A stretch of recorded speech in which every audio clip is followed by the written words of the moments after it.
আজ আপনাদেরকে নিয়ে যাব যশোর ক্যান্টনমেন্টের কোল ঘেঁষে অবস্থিত দক্ষিণ পশ্চিমাঞ্চলের একমাত্র বিমানবন্দর ও বিমান জাদুঘরে। তো ভিউয়ার্স, সাথে থাকুন, উপভোগ করতে থাকুন সম্পূর্ণ এপিসোডটি। যশোর শহরের প্রাণকেন্দ্র থেকে স্থানটির দূরত্ব আনুমানিক 6 কিলোমিটার। রিক্সাতে ভাড়া পড়বে 70 থেকে 80 টাকা। এছাড়া লোকাল অটোতে 25 টাকা ভাড়া দিয়েই পৌঁছে যেতে পারবেন বিমান জাদুঘরে। যদি আমাকে জিজ্ঞাসা করেন যশোর শহরে সবচেয়ে সুন্দর জায়গাটি কোথায়, আমি বলবো যশোর বিমানবন্দর এরিয়া। যাবার পথেই প্রায় 3 থেকে 4 কিলোমিটার ক্যান্টনমেন্ট বাইপাস সড়ক অতিক্রম করার সময় বাম দিকে চোখে পড়বে কৃষি জমি আর ডান দিকে চোখে পড়বে সেনাবাহিনী নিয়ন্ত্রিত শিক্ষা প্রতিষ্ঠান, ক্যান্টনমেন্ট এরিয়া ইত্যাদি। প্রশ্ন আসতেই পারে, সড়কটিকে কেন বাইপাস সড়ক বলা হয়? আসলে আগে যশোর বিমানবন্দর যাবার রাস্তা ছিল ক্যান্টনমেন্টের মধ্য দিয়ে। পরবর্তীতে ক্যান্টনমেন্টের বাইরে এই রোডটি তৈরি করা হয়েছে বলেই ক্যান্টনমেন্ট বাইপাস সড়ক বলা হয়। বিকালবেলা ছুটির দিনে, উৎসবের দিনে যশোরবাসী এই রোডে সময় কাটাতে চলে আসে। মানুষ মানুষের জন্য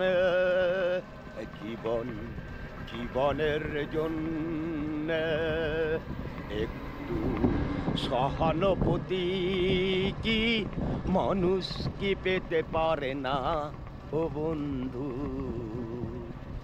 মানুষ মানুষকে পূর্ণ করে কখনো কাটে কখনো কাটে আর কখনো কাটে। জল তোমার দু চোখে কেন এত জল আঁচল দিয়ে বাইপাস সড়কের সৌন্দর্য দেখতে দেখতে যশোর দরটানা মোড় থেকে মোটামুটি 15 মিনিটের মধ্যেই পৌঁছে গেলাম বিমানবন্দর চেকপোস্টে, যেটিকে আমরা রানওয়ের মাথা বলেই চিনি। চেকপোস্টের সাথেই অবস্থিত বিমান জাদুঘর। আনুমানিক 2016-17 সালের দিকে যশোর বিমান বাহিনী বেজের সামনের দিকে জাদুঘর নির্মাণের কাজ শুরু হয়।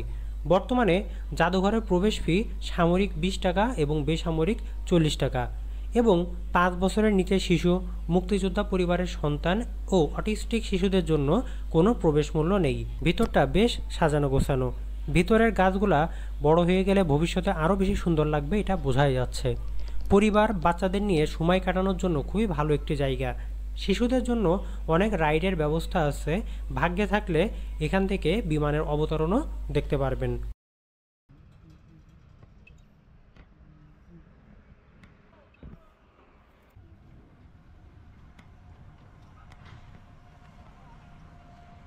সামনে পর্যায়ক্রমে বিভিন্ন যুদ্ধবিমান, ট্রেনিং বিমান সাজানো আছে।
জাদুঘর থেকেই বের হয়েই চোখে পড়ল একটা বিমান এখন উড্ডয়ন করবে।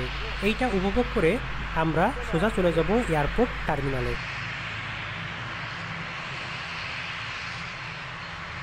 কিলোমিটার দূরে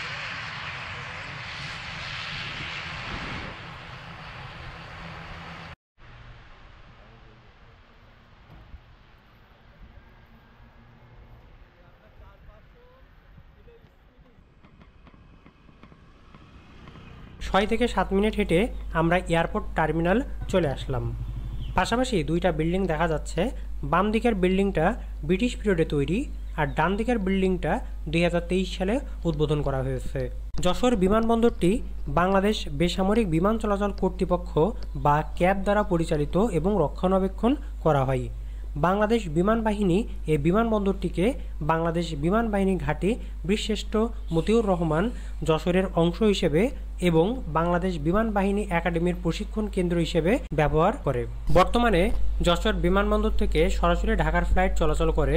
পূর্বে চট্টগ্রাম ও কক্সবাজারের ফ্লাইট থাকলেও বর্তমানে বন্ধ আছে। যশোর বিমানবন্দর থেকে প্রতিদিন ইউএস বাংলা ও নভো এয়ারের ফ্লাইট থাকলেও বিমান বাংলাদেশ এয়ারলাইন্সের ফ্লাইট চলাচল করে সপ্তাহে 3 থেকে 4 দিন। এছাড়া ঢাকা ও কক্সবাজারের উদ্দেশ্যে কার্গো বিমান ছেড়ে যায়।